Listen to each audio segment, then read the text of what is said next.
Whether you're a local or you're relocating to Corpus Christi and you're torn between the Southside or the London area, this video could save you from making the wrong choice.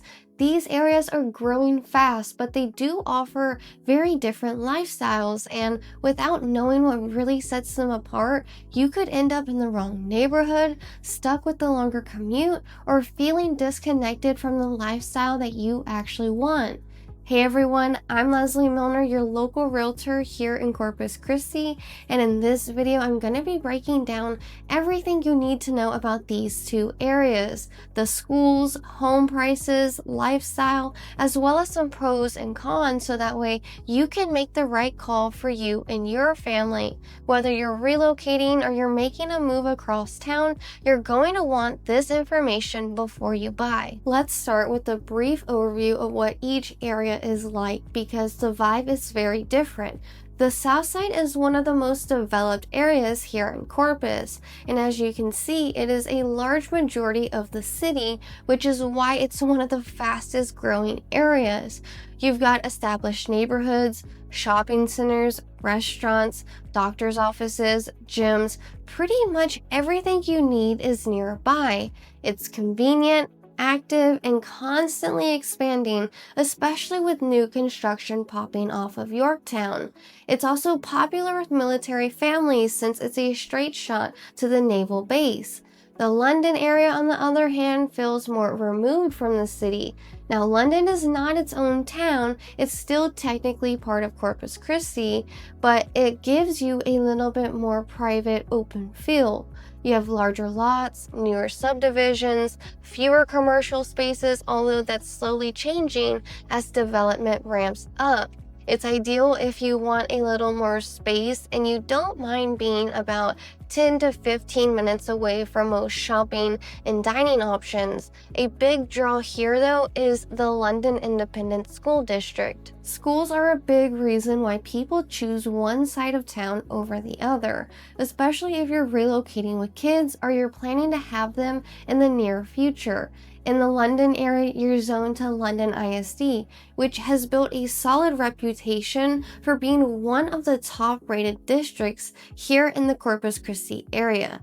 They serve over 1,400 students, ranging from pre-K to 12th grade, and the schools here are newer, smaller, and often praised for their strong academics and their community feel. Because London ISD is a single campus district, so everything is close together and very easy to navigate. So if having your kids in a more tight-knit, high-performing district is a priority, then this is something that you're going to want to seriously consider. If you're moving into the district and you need to enroll a new student, London ISD has that process clearly outlined on their website. New families typically complete the registration online, and in some cases you may need to visit the campus to finish up the paperwork, especially if you have younger kids in grades like pre-K and kindergarten. Now, if you're living outside the district, like in CCISD, and you're wondering if you can transfer in, London ISD does allow out-of-district transfer requests. It's not open enrollment though, so the approval is based on availability and it is reviewed by the campus. And you're also going to need permission from your current district before the transfer can even be accepted. And on the south side, most of the homes are going to fall under Corpus Christi ISD, which is a much larger school district. It serves over 33,000 students across 50 plus schools throughout the city. That kind of size brings a lot more variation, but also more options. Some of the more desirable campuses like Coda Elementary, Atkins Middle School, and Veterans Memorial High School are located right here on the south side. These schools tend to be newer and have a very strong reputation along the local families. Beyond CCISD, the Southside does also offer charter and private school options. One example is the School of Science and Technology, which has multiple campuses across the South Side. They serve students from elementary through high school, depending on the location. And if you're looking into private education, there are a few options like St. John Paul II High School that's also located here on the South Side. The school's tuition is over like $7,000, just an FYI. So while CCISD is a much larger and requires a little more research on the zoning, you do have a wider range of educational options in this area overall. Both areas are growing fast, but the type of housing and what you get for your money differs quite a bit. On the South Side, you're going to find a wide range of options. Older established neighborhoods, brand new subdivisions, and even condos and townhomes. That variety makes it easier to find something that fits your budget and your lifestyle, whether you're a first-time buyer, an investor, or someone looking to downsize into something with lower maintenance. Lot sizes here are generally smaller, but you're close to everything. And if you're renting before buying, there's also plenty of apartment complexes to choose from. In the London area, it's almost all single-family homes, and mostly new construction or custom builds.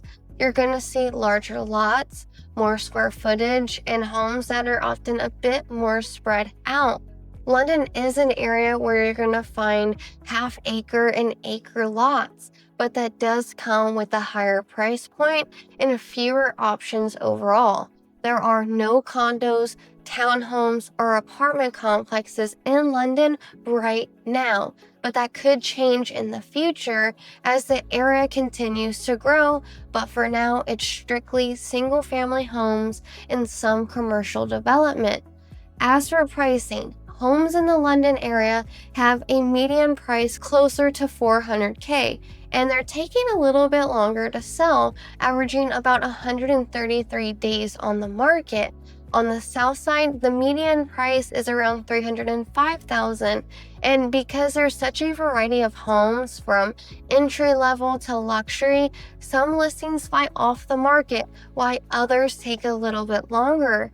On average, homes here are selling in about 98 days. When it comes to builders in both areas, you're gonna find a mix of both national and local names in the area. D.R. Horton and Milner are building in both Southside and London, and locally you've got Hogan Homes, Lezli, Jade Homes, and much more.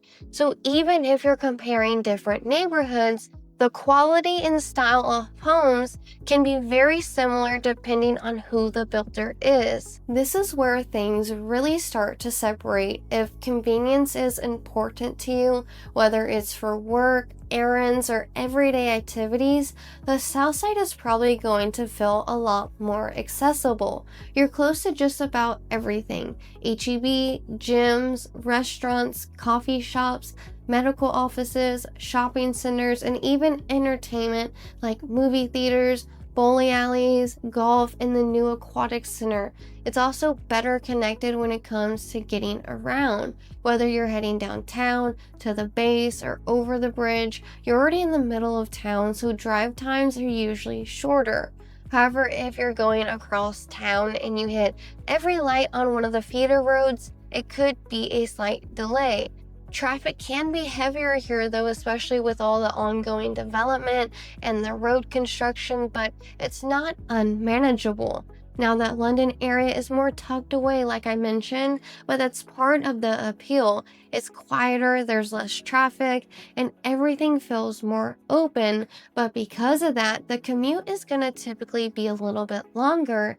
If you're heading towards the Naval Air Station, you're looking at around 25 to 30 minutes. If you work at one of the refineries like Flint Hills, it's going to be about a 20 to 25 minute drive, unless you're crossing the bridge, which can add a little bit of time depending on the traffic. And if you work anywhere else in town, most commutes from London will fall somewhere between 15 to 20 minutes. It's also worth noting that London doesn't have any public transportation at the moment. So if you need or you plan to rely on that, it may not be the right fit for you. The Southside does have a bus service, and there are bus stops near most major businesses and schools, making it much easier to get around without a car. Now, when it comes to lifestyle, London gives you space and privacy, but it's limited to when it comes to amenities.